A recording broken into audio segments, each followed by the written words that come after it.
Bueno, un saludo a los que nos den la bienvenida. Vamos a hablar de la literatura del realismo en Colombia, que fue una circunstancia muy importante porque encontramos por fin un medio de retratar muchos acontecimientos que se presentaban en Colombia por medio de la literatura. Y ustedes, como bien saben, pues a Colombia todo llega tarde, entonces hubo una época en la que básicamente nosotros no teníamos comunicación con el mundo.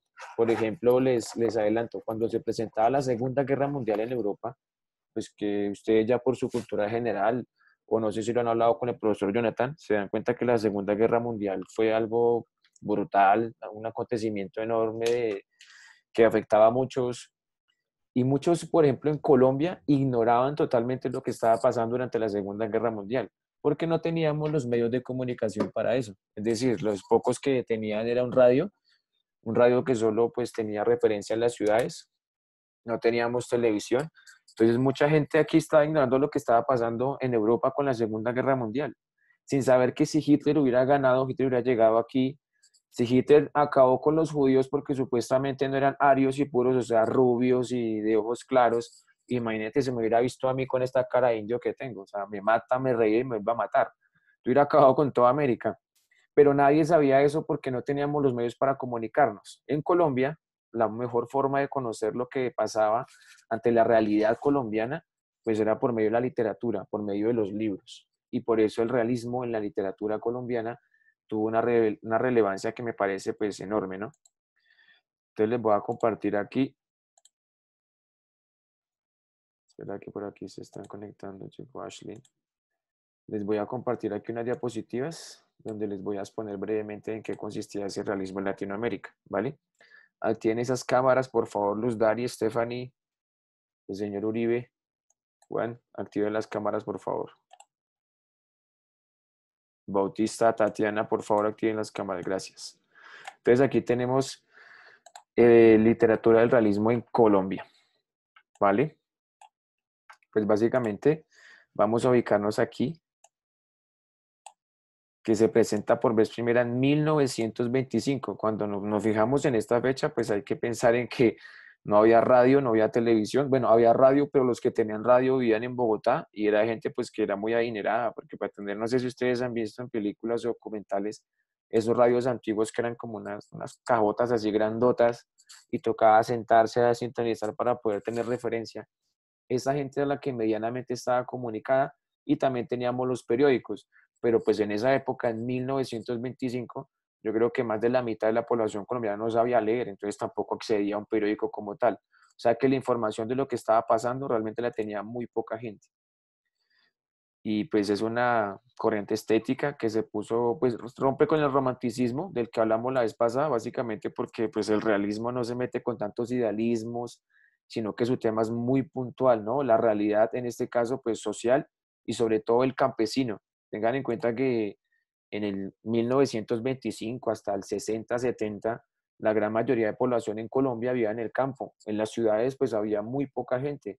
Entonces, digamos que las temáticas, los acontecimientos de la literatura realista tienen un enganche con el campo como tal, y en el documental que vamos a ver en breve se van a dar cuenta que esa relación es directa, porque el acontecimiento se presenta es en el campo.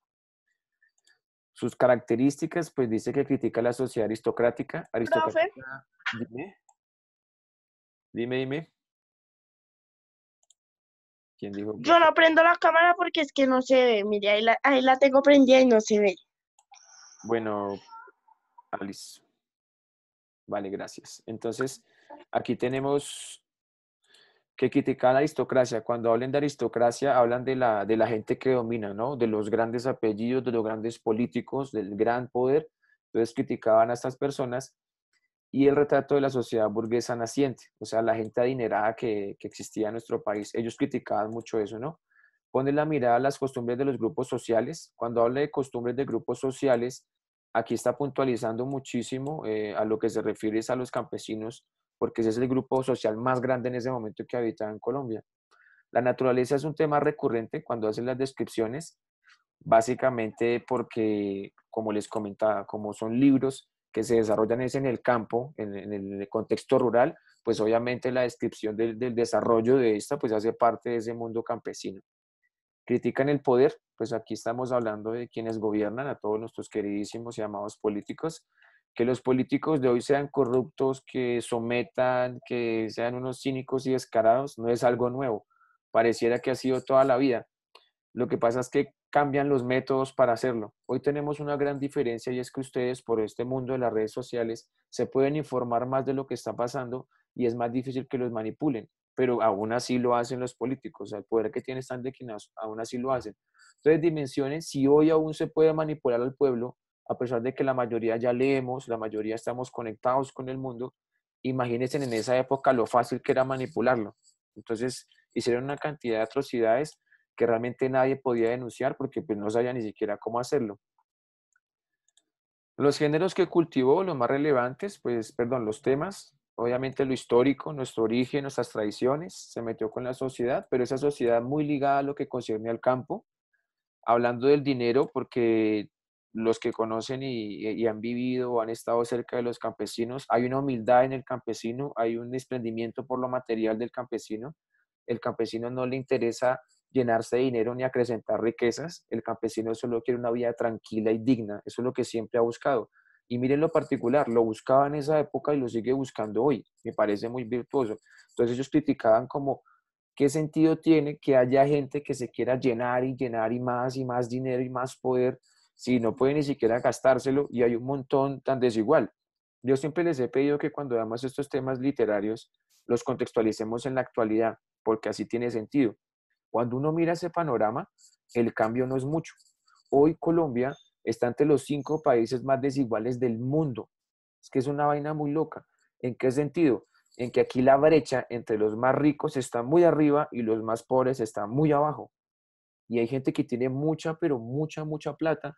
Y uno se pregunta, no está mal que tengan plata, pero ¿por qué todo tan desproporcional? Porque hay gente que vive en ranchitos de paro y gente que vive en ranchos de invasión, ¿no? Tú vas a Ciudad Bolívar en la parte superior y ves gente que armó sus casas, pero hay gente que se da el lujo de tener casa en Bogotá, casa de campo, casa en Melgar, casa en Estados Unidos. Hay gente que tiene 2 carros para evitar pico y placa, por ejemplo. Hay gente en el norte de Bogotá que tiene esos automóviles Ferrari, son BMW, donde solo caben 2 personas. Son hermosos esos carros, que es un lujo porque solo caben 2 personas realmente. Y hay gente que tiene que ir a trabajar hasta 2 horas en bicicleta aquí en Bogotá, por ejemplo.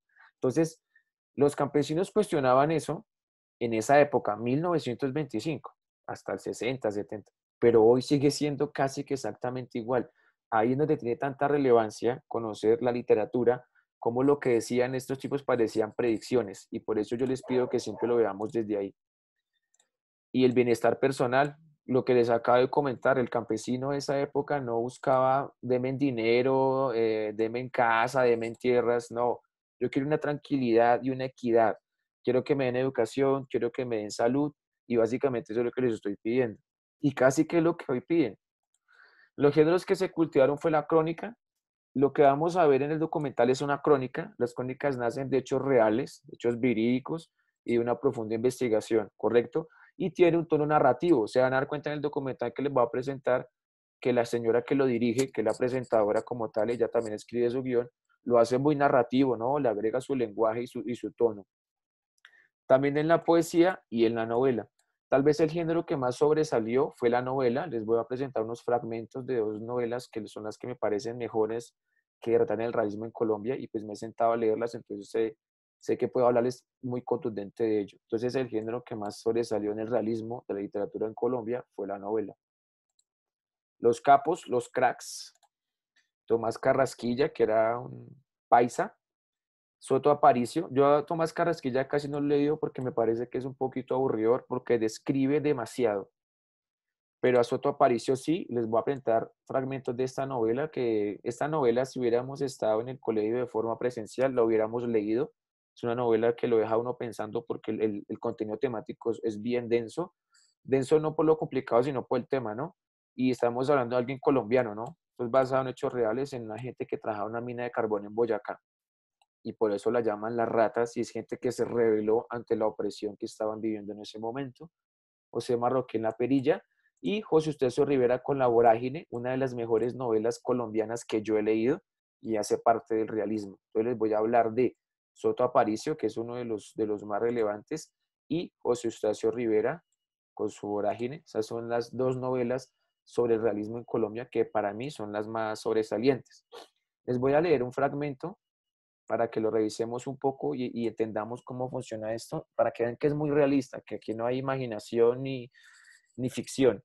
Soto Aparicio hace toda una investigación de un hecho real. Les comentaba que era gente que vivía en unas minas de carbón trabajando en condiciones infrahumanas, salarios muy bajos, pues sin derechos a salud. Y miran lo que está describiendo. Eso es un fragmento literal de ese libro que se llama La rebelión de las ratas. Ojalá me lean allá también mentalmente mientras yo hago la lectura aquí en voz alta.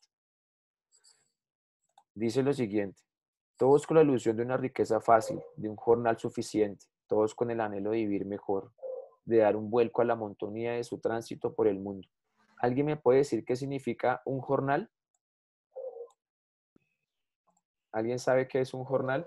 Como un horario. Un horario, sí. Un jornal, y hoy existe, miren lo particular, es trabajar por un día y te pagan el día como tal. ¿Sí me hago entender? O sea, si mañana no hay trabajo, pues no te llamo. Entonces no es como que tengas el salario fijo del mes. Hoy en el campo sigue siendo así. Entonces tú vas a una finca y dices, bueno, necesito que me ayude a limpiar estas matas y los jornales que gaste, 3 jornales y te pago los 3 jornales y pues ya no hay más trabajo. Pero como te pagan es el diario, no firmas un contrato, pues no tienes salud, no te pagan pensión, nada de ese tipo de cosas. Y eso se usaba antiguamente y hoy se sigue usando. ¿Ven ese detalle? Entonces volvemos acá, dice, todos con la ilusión de una riqueza fácil, de un jornal suficiente, todos con el anhelo de vivir mejor, de dar un vuelco a la monotonía de su tránsito por el mundo. Una ansiedad oculta a veces manifiesta, pero siempre existente, por cambiar de vida, por mejorar, por tener con qué comprar un traje nuevo, una silla, una mesa. Lo que, en síntesis, constituye la felicidad, conforme la conciben muchos. Esa felicidad material, esa satisfacción de los sentidos, agua por el sediento, pan para el hambriento, ropa para el desnudo, cama blanda para el fatigado, consuelo para el afligido, todos corriendo tras de la felicidad, y esta siempre esquiva, inacible, porque detrás de cada sueño realizado hay otro por realizar.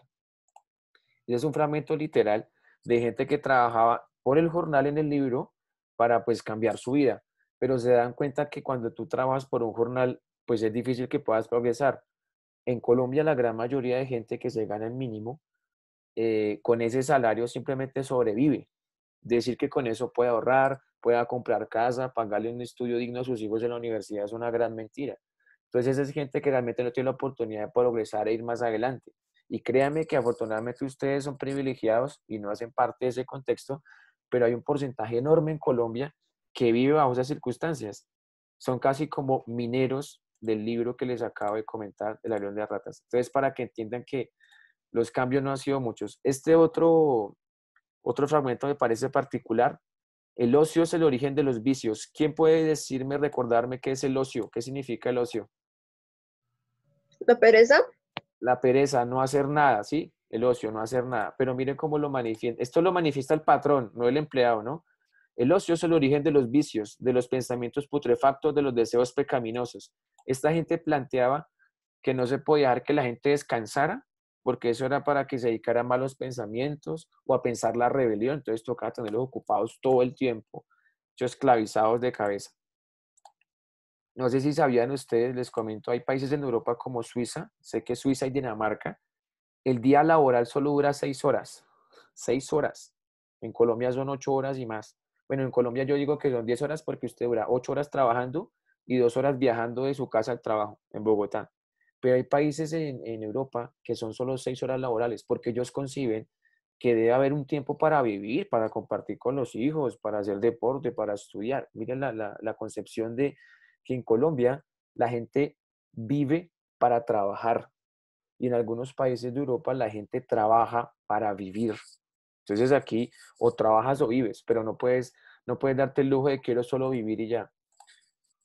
Entonces por eso ese ocio estaba prohibido. Antiguamente, gracias a que las leyes llegan, esta gente trabajaba 14 horas. Eso es una locura. Otro fragmento del libro.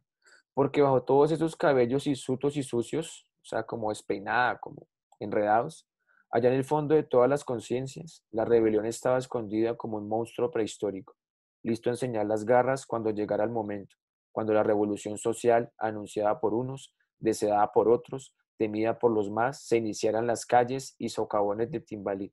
Entonces aquí está hablando el autor de cómo estos personajes ya llegaban a un punto en que no soportaban lo que estaba pasando y pues iba a explotar, iba a salir esa tan llamada rebelión de las ratas. Había crecido entre los dolores. Esto es una nena que está en el libro, que uno la juzga, pero después entiende que no había que juzgarla. Había crecido entre los dolores y la miseria, y quizá por eso su alma se había despertado a la violencia tan pronto, quizá de su infancia sin sol y sin caricias, sin pan y sin ternura, la nacía en la rebelión y la cólera. Este personaje es una nena que no se habla con nadie, es grosera, explota ante todo, mucha locura, y uno dice, no, pero qué porquería, le quieren ayudar y no se deja ayudar en el libro, pero después cuando narran la historia de ella, pues uno dice, no, pues es que es una locura. Inclusive cuando fue niña, su padrastro la había violado, por ejemplo. Eso lo narran después en la novela, entonces ahí es cuando uno dice, por eso su forma de ser y todo ese pasado tan oscuro, pues ha provocado que sea así. Buscaban el olvido, un bálsamo es como algo para que lo saque a flote, ¿no? Así fuera momentáneo para sus angustias, la alegría artificial de la borrachera en medio de la tristeza real de sus vidas rotas, la borrachera. Colombia es un país de bebedores. Aquí tomamos por absolutamente todo. Cuando juega la selección Colombia, si pierde nos emborrachamos, si empata nos emborrachamos y si gana nos emborrachamos el doble. Colombia tiene cualquier disculpa para beber. Hay un bautizo, y nos emborrachamos. La primera comunión, nos emborrachamos. Fiesta de 15, nos emborrachamos. Grados de preescolar, de quinto, de noveno, de 11, nos emborrachamos. Bautizo, nos emborrachamos. Cumpleaños, nos emborrachamos. Inclusive hay lugares donde si hay difunto, nos emborrachamos. Si las cosas van mal, nos emborrachamos. Y si van bien, nosotros somos un país de, como dicen popularmente, de chupadores. Pero algunos estudios nos han brindado una idea y es que Colombia, la vaina es tan cruel que mucha gente se emborracha para olvidar los problemas y la miseria en la que vive. Cuando tú haces la estadística, la gente que más se emborracha es la de estratos bajos, la que menos dinero tiene. Los ricos no se sientan toda la noche a emborracharse echando póker, eso es una gran mentira. Los ricos toman en sus momentos de celebraciones importantes. Mi hijo se va del país a estudiar, entonces hacemos una comida y tomamos vino. No, en Colombia hacemos arroz con pollo y canastas de cerveza una sobre otra, una sobre otra. Y los estratos bajos son los que se emborrachan y la gente que se gana el mínimo es la que se emborracha. Pero al parecer ese emborracharse es una forma de evadir la realidad que están viviendo. Y en el libro, las ratas, entre comillas, se emborrachan los fines de semana porque saben que el lunes tienen que volver a la mina de carbón otra vez a trabajar como esclavos. ¿Por qué lo llaman las ratas? Porque las minas de carbón pues están dentro de socavones y ellos tienen que entrar en todos esos viricuetos a sacar carbón y siempre están negros y tiznados. Entonces por eso lo llaman las ratas y por eso es la rebelión de las ratas, porque llega un punto en que toda esta gente se levanta y dice no aguantamos más esto y explota. Hoy tenemos la mina de carbón más grande del mundo y queda en La Guajira. Pueden buscarlo en internet, no hablo carreta, se llama el Cerrejón. Sacan tractomulas llenas de carbón. Hay una carretera, es como una vía de tren y hay unos cajones y ahí lo sacan y lo mandan a los puertos. Es la mina de carbón más grande del mundo. Si no es la más grande, está entre las tres primeras. Sin embargo, La Guajira es un departamento sumamente pobre. Bueno, es un contexto demasiado pobre, porque ese carbón lo sacan para venderlo al extranjero. ¿Sí? Entonces, mire esos detalles, que esta novela que habla del realismo y es vieja guardia, no está muy alejada de lo que estamos viviendo ahora. Llevaba como únicas armas sus manos callosas de minero, como bandera, su voz que reclamaba por lo que legalmente le correspondía, como antorcha sus ojos que brillaban, poseídos por la fiebre de una determinación irrevocable. Que está describiendo ya cuando esta gente empezaba pues a asumir su papel en la rebelión. Esto ya es de La Vorágine. La Vorágine es un libro, básicamente, ustedes han escuchado hablar sobre eh, la explotación de caucho en Colombia que se dio a comienzos de 1900. ¿Alguien ha escuchado hablar de eso? Miren, fue una locura total. Las selvas de Colombia, del Amazonas, tenían árboles de caucho. El caucho es un árbol que cuando tú lo cortas así la cáscara, la corteza, él bota una leche blanca. Eso es caucho. Y con eso podían hacer llantas y todo lo que se derive del caucho, porque en esa época no teníamos el auge del petróleo todavía. El petróleo llega como en los 60s y 70s. Y los que explotaban ese caucho eran los indígenas. Entonces obligaban al indígena a que le sacara la savia a ese árbol. El indígena en su creencia, que lo hemos hablado en mi clase, él siempre planteaba, es como sacarle la sangre a ese árbol. Ellos llegaban y cortaban así y colocaban tarritos amarrados en la pata del árbol para que él fuera goteando y se llenaban. Si el indígena no cumplía con lo que le pedían en el día de los litros de caucho, lo castigaban como cortándole un dedo, sacándole un ojo, cortándole una oreja. Hacían esto porque si le cortaban una mano o lo mataban, por ejemplo, perdían un empleado gratis, porque los indígenas sabían dónde estaba el caucho y eran expertos sacándolo, porque pues eran nativos. Estos son crónicas, no sé si ustedes han visto y les recomiendo una película, es que es un poco densa de ver, El abrazo de la serpiente, que es la primera película nominada al Oscar colombiana. Esta película gira en torno a eso y muestran escenas muy fuertes sobre ello. Entonces la vorágine narra eso. La vorágine son unos hombres de aquí de Bogotá que van a la selva y se encuentran con todo lo que estaba pasando con los indígenas. Campesinos e indígenas eran masacrados en medio de las selvas para sacar caucho para mandar para Estados Unidos y nadie sabía eso, porque en esa época no había noticiero, ni había Facebook, ni había YouTube, ni había periodistas como los que tenemos hoy. José Eustacio Rivera en su novela pues retrata eso. Y esta novela hace que la selva sea un personaje. Les voy a leer rápidamente ese fragmento. Oh selva, esposa del silencio, madre de la soledad y la nieblina. Quedado maligno me dejó prisionero en tu cárcel verde. Los pabellones de tus ramajes, como inmensa bóveda, siempre están sobre mi cabeza, entre mi aspiración y el cielo claro, que solo entreveo cuando tus copas estremecidas mueven tu oleaje, a la hora de tus crepúsculos angustiosos. Tú me robaste el ensueño del horizonte y solo tienes para mis ojos la monotonía del cenit, por donde pasa el plácido albor que jamás alumbra. Este es más poético como lo escribe, ¿correcto? Déjame huir, oh selva, de tus enfermizas penumbras, formadas con el hálito de los seres que agonizan en abandono de tu majestad. Tú misma pareces un cementerio enorme donde te pudres y resucitas. Quiero volver a las regiones donde el secreto no aterra a nadie, donde es imposible la esclavitud, donde la vista no tiene obstáculo y se encumbra el espíritu en luz libre. A esta gente la llevaban a la selva con engaños de que iban a ganar mucho dinero sacando caucho, pero después de que estabas en medio de la selva, no había vuelta atrás, no sabías cómo regresar y terminabas esclavizado en ese contexto. Hay escenas muy fuertes porque es que en ese contexto había mujeres que se iban a trabajar también, entonces eran sometidas a violaciones, a malos tratos y pues a dónde se quejaban si no había nadie a donde quejarse. Si usted ha visto documentales, la selva colombiana es inhóspita. Mire, hoy por más juguetes que tengamos, si nos perdemos en la selva colombiana, muy posiblemente nunca salgamos. Ahora imagínense en esa época que no había rutas, ni avionetas, ni ese tipo de cosas. Entonces la selva es un personaje en la novela La Vorágine de José Acio Rivera y además denuncia todo lo que acontecía con esto de la guerra del caucho. Brevemente, eso quería exponerles sobre lo que concierne al realismo en Colombia en cuanto a literatura. ¿Correcto? Ahora para que lo conectemos, les voy a compartir el link del documental que vamos a ver, pero entonces les voy a pedir esos dos favores. El primero, comencé la clase hablando de la madurez con la que ustedes hoy asumen las cosas, porque ustedes son muy críticos, ustedes observan mucho, analizan y pueden reflexionar bastante. Quiero que lo vean bajo esos parámetros. Yo no puedo realmente certificar que todos en este momento lo van a ver, porque dura solo 15 minutos, pero yo me los conozco. Pero sí quiero que a conciencia de la clase lo hagan, que todo no se vuelva una nota y ya. Yo podría fácilmente decirles, vamos a ver este documental de 15 minutos y les voy a hacer un cuestionario. Y así pues básicamente te cohíbo a que lo veas. Pero no quiero llegar a eso, quiero que hagamos un conversatorio después de que lo vean, ¿vale? Entonces, para que sea sencillo, yo voy a señalar a las personas que quiero que me respondan preguntas, ¿vale? Entonces lo van a ver todos porque a ti te puede caer el dedito. Mario dijo, por ejemplo, Chamanta, te va a hacer una pregunta sobre el documental. Entonces les recomiendo que lo vean. Pero más allá de eso, véanlo y van a entender una parte de la historia de Colombia. Antes de que lo vean, dos cositas, pero esa parte no creo que sea necesario grabarla. Dejemos hasta aquí.